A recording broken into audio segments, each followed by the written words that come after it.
चिंटू एक रहमदिल बच्चा था। चिंटू के माँ बाप का बचपन में ही एक्सीडेंट के कारण देहांत हो गया था और चिंटू अपनी दादी के साथ रहता था।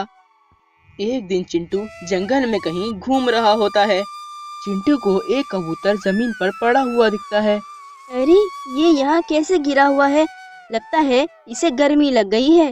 एक काम करता हूँ, इसको पानी पिलाकर देखता हूँ, शायद सही हो जाए। फिर चिंटू उस जंगल से करीब एक घर के पास जाता है। काका, ये कबूतर बहुत प्यासा है, थोड़ा सा पानी मिल जाएगा? अगर इसको पानी नहीं पिलाया तो ये मर जाएगा। अरे नहीं है मेरे पास पानी, कहाँ कहाँ से आ जाते। अब क्या करूँ?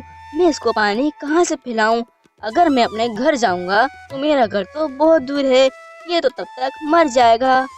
अगर मैं नहर के पास गया तो मुझे डांटी देंगी, क्योंकि दादी ने नहर के पास जाने के लिए मुझे मना किया है। लेकिन मैं अगर वहाँ नहीं गया तो ये कबूतर मर जाएगा। एक काम करता हूँ, चले जाता हूँ, दादी को नहीं बताऊंगा।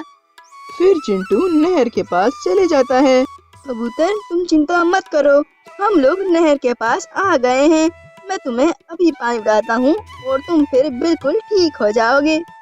ये कहकर चिंटू कबूतर को पानी पिला देता है। पानी पीते ही वो कबूतर वहाँ से उड़ जाता है।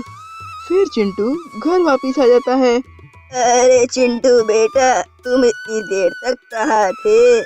दादी, मैं राहुल के साथ खेल रहा था, इसलिए देर हो गई। लेकिन मैंने तो राहुल से पूछा था, वो तो ये कह रहा था कि तुम तो आज उससे मिले ही नहीं।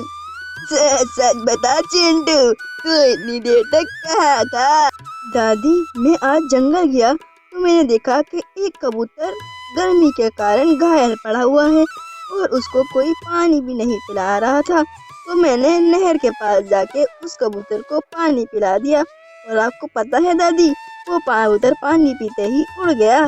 चिट्टू, मैंने कहा था ना नहर के पास मत जाना। पर दादी, मैंने तो उस कबूतर की जान बचाई।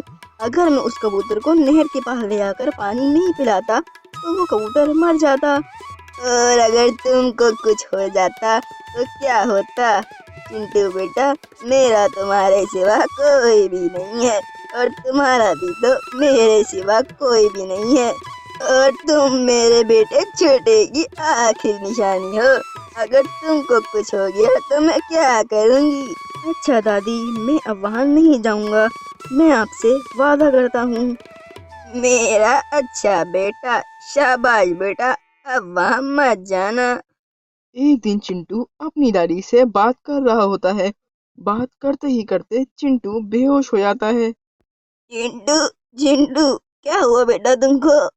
फिर दादी डॉक्टर को बुलाती हैं। डॉक्टर साहब, क्या हुआ चिंटू को? अभी तो बिल्कुल ठीक था, अचानक मुझसे बात करते करते एकदम बेहोश हो गया। अम्मा जी, चिंटू के दिल के 2 वाल्व बंद हैं।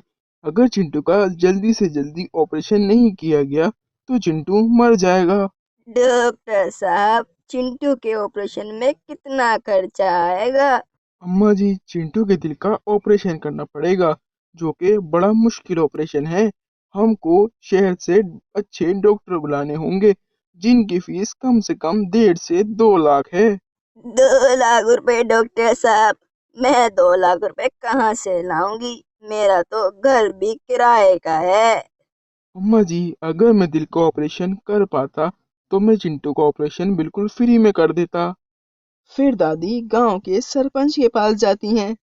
सरपंच जी, मेरी कुछ मदद कर दो, मेरे पोते को दिल की बीमारी है। अगर उसका जल्दी से जल्दी ऑपरेशन नहीं हुआ तो मेरा पोता चिंटू मर जाएगा। अरे बहन, तुमको पता तो है कि आजकल कारोबार सही नहीं चल रहा, तो मैं तुमको इतना पैसा कहाँ से दूंगा।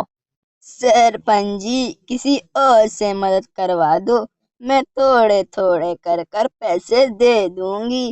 अरे बहन, तुमको तो पता है कि आजकल कोई चीज गिरवी रखे बगैर कर्ज कोई नहीं देता। तुम्हारा तो घर भी किराए का है, तो भला तुम्हें कर्ज कौन देगा। फिर दादी वहां से चली जाती हैं। ऐसे ही कुछ दिन बीत जाते हैं और चिंटू की हालत और खराब हो जाती है। आधी रात हो जाती है। चिंटू के पास उड़कर वही कबूतर आता है जिसकी चिंटू ने जान बचाई थी। वो कबूतर चिंटू के मुंह में एक जड़ी बूटी डाल देता है और वहां पर एक सोने का सिक्का रख के चले जाता है। फिर दादी सुबह उठती हैं तो देखती हैं कि चिंटू के पास एक सोने का सिक्का पड़ा हुआ होता है।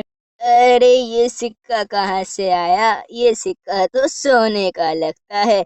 अगर मैं इस सिक्के को बेच दूंगी तो मेरे चिंटू का इलाज हो जाएगा। उसके कुछ देर बाद ही चिंटू होश में आ जाता है। अरे चिंटू बेटा, तुम्हें होश आ गया? मुझे तो यकीन ही नहीं हो रहा। चलो डॉक्टर के पास चलो। फिर दादी चिंटू को डॉक्टर के पास ले जाती हैं। अरे चिंटू, तुमको होश कैसे आ गया? ये तो कोई करिश्मा ही हो सकता है जिसकी वजह से तुम्हें होश आया है। और फिर डॉक्टर साहब चिंटू का मेडिकल टेस्ट करते हैं और दादी से बोलते हैं। अरे चिंटू का दिल तो बिल्कुल ठीक हो गया है।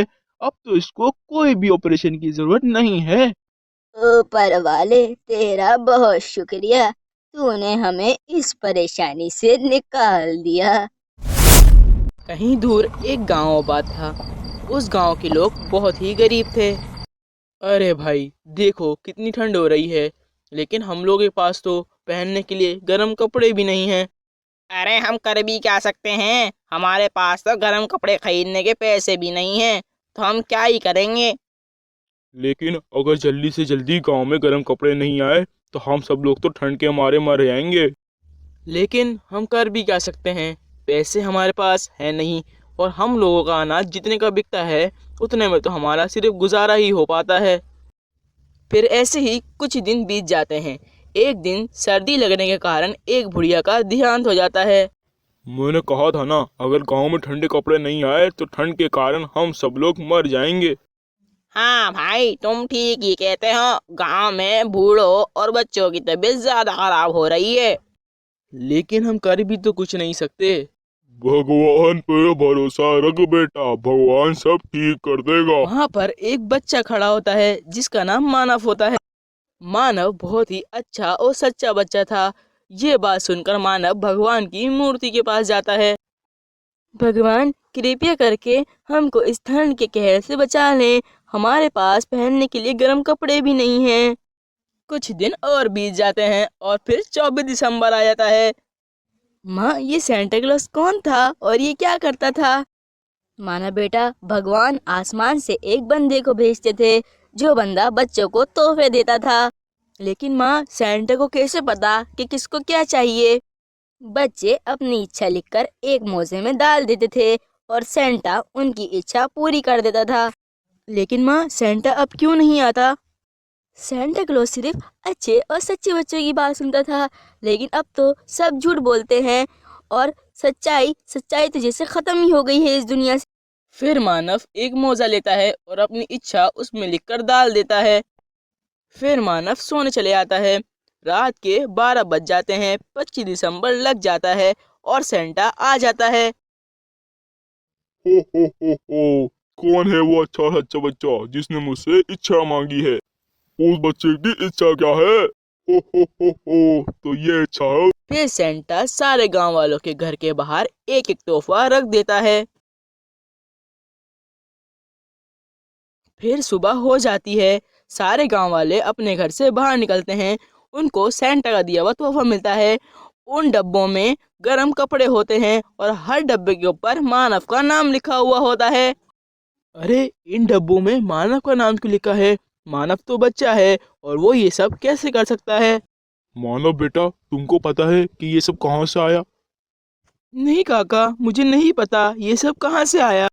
तो इन सब डब्बों पर तुम्हारा नाम क्यों लिखा है? पता नहीं काका, मुझे ये सब नहीं पता। लेकिन कल रात मैंने एक चिट्ठी लिख के लाई थी। मुझे लगता है कि ये सब सेंटा ने किया है। चिट्ठी? अच्छा बेटा, क्या कह रहे हो तुम? काका, मैंने अपनी चिट्ठी में लिखा था कि सेंटा क्लॉज मेरे गांव वालों के पास पहनने के लिए गर्म कपड़े नहीं हैं।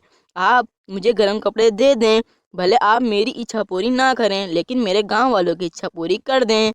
वाह मानव बेटा वाह, तुमने हमें इस ठंड के कहर से बचा लिया। तुम्हारा बहुत शुक्रिया और तुम एक नेक बच्चे हो। फिर रात हो जाती है और मानव सोने चले जाता है। हो, माना बेटा, तुम्हारा दिल बहुत साफ है, इसलिए मैं तुम्हारी इच्छा पूरी करने आया था। बेटा, तुम कभी भी झूठ मत बोलना और हमेशा अच्छे काम करना। तुम्हारे पास जो चीज है वो तो कोई भी तुम्हें तोहफे में नहीं दे सकता। तुम्हारे पास एक बहुत अच्छा दिल है। तुम हमेशा सच्चे और अच्छे बच्चे बन के रहना। चंदनपुर नाम के गांव में 100 साल पुराना एक पेड़ था। एक दिन गांव वाले बोलते हैं, अरे भाई, मैं तो तंग आ गया हूँ इस पेड़ से। देखो कितनी गंदगी मचाता है, और मेरे घर में धूप भी नहीं आती इसकी वजह से। लेकिन भाई तुम ये भी तो देखो कि ये पेड़ कितना पुराना है। ये तो हमारे पुरखों की निशानी है। नहीं भाई, शंभू सही कह रहा है कि हमको इस पेड़ को कटवा देना चाहिए, क्योंकि इस पेड़ के पत्ते मेरे घर में भी आते हैं और बहुत गंदगी फैलाते हैं। फिर रात हो जाती है और सारे गांव वाले अपने अपने घर में सोने चले जाते हैं। अरे मैंने क्या बिगाड़ा है इन इंसानों का। मैं तो इनको छांव देता हूँ और गंदी हवा अपने अंदर लेके इनको अच्छी हवा भी देता हूँ। क्या यही कसूर है मेरा? फिर गांव वाले अगले दिन उस पेड़ को काट देते हैं। ऐसे ही समय बीतता है और सर्दियां आ जाती हैं। अरे शंभू भाई, पता चला है कि इस साल सर्दियों में हमारे गांव में भी बारिश होगी। अरे कैसी बात करते हो भाई, हर साल तो नहीं होती, तो इस साल क्यों होगी? सुना है ग्लोबल वार्मिंग की वजह से जमीन का तापमान बढ़ रहा है और उसी की वजह से बारिश होगी। अरे ये ग्लोबल वार्मिंग क्या है भाई, मैंने तो पहले नहीं सुना ये सब। लेकिन अगर उन लोगों की बात सच हुई तो क्या होगा हमारा? हमारे तो घर भी कितने कच्चे हैं, हम लोग कहाँ जाएंगे? अरे भाई, कुछ नहीं होता ग्लोबल वार्मिंग, सब ऐसे ही बोलते हैं।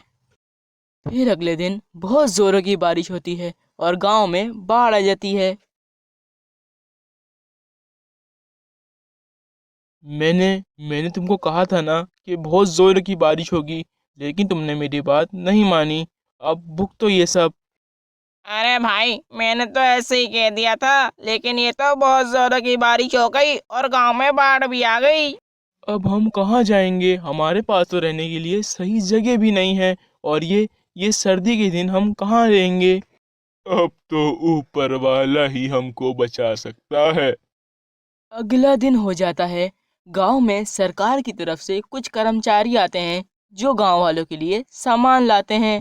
गांव वालों, सरकार ने ये सामान आप लोगों के लिए भेजा है।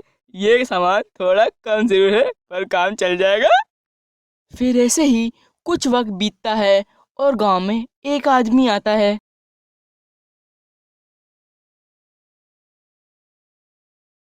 मैं सरकार की तरफ से आया हूँ आप सब लोगों को ग्लोबल वार्मिंग के बारे में बताने के लिए। जी जी, बताएं क्या बताना है। दुनिया में ग्लोबल वार्मिंग बहुत तेज़ी से बढ़ रही है। हम लोग जो गाड़ियाँ चलाते हैं उनमें से जो धुआं निकलता है वो आसमान में जाके हमारे आसमान को ख़राब करता है और उससे भी ग्लोबल वार्मिंग बढ़ती है। और दूसरा ये कि जो हम लोग पेड़ काटते हैं उसकी वजह से भी बहुत ग्लोबल वार्मिंग बढ़ रही है। और इस सब के ज़िम्मेदार हम ही लोग हैं। हम ही लोग ये सब करते हैं, तो हमारी ही वजह से ग्लोबल वार्मिंग बढ़ रही है। ग्लोबल वार्मिंग की वजह से हमारी ज़मीन का तापमान बढ़ रहा है, जिसकी वजह से बहुत ज़्यादा बारिश होती है और गांव में बाढ़ आ जाती है। लेकिन हम सब लोग इसको ठीक कैसे कर सकते हैं? हम लोगों को प्रदूषण कम से कम फैलाना चाहिए और पेड़ ज़्यादा से ज़्यादा लगाने चाहिए, और जो पेड़ लगे हुए हैं उनको नहीं काटना चाहिए। फिर वो आदमी वहाँ से चले जाता है। मैंने कहा था ना कि पेड़ों को मत काटो, लेकिन तुम लोगों ने मेरी बात नहीं सुनी। हमारे गांव का यह हाल तुम लोग की वजह से हुआ है। अरे हाँ भाई, तुम सही कहते हो, हमको ये सब नहीं करना चाहिए था। माफ कर दो हम सबको। अब जो हो गया सो हो गया। हम इस गांव में बहुत सारे पेड़ लगाएंगे और ग्लोबल वार्मिंग को अपने गांव से ख़त्म कर देंगे। हाँ भाई, तुम सही कहते हो, अगर हमने इस ग्लोबल वार्मिंग को ख़त्म नहीं किया तो अगले साल फिर बारिश होगी सर्दियों में, और फिर पता नहीं क्या होगा हमारे साथ। फिर सारे गांव वाले मिलकर पेड़ लगाते हैं और फिर अगले साल सर्दियों में बारिश नहीं होती।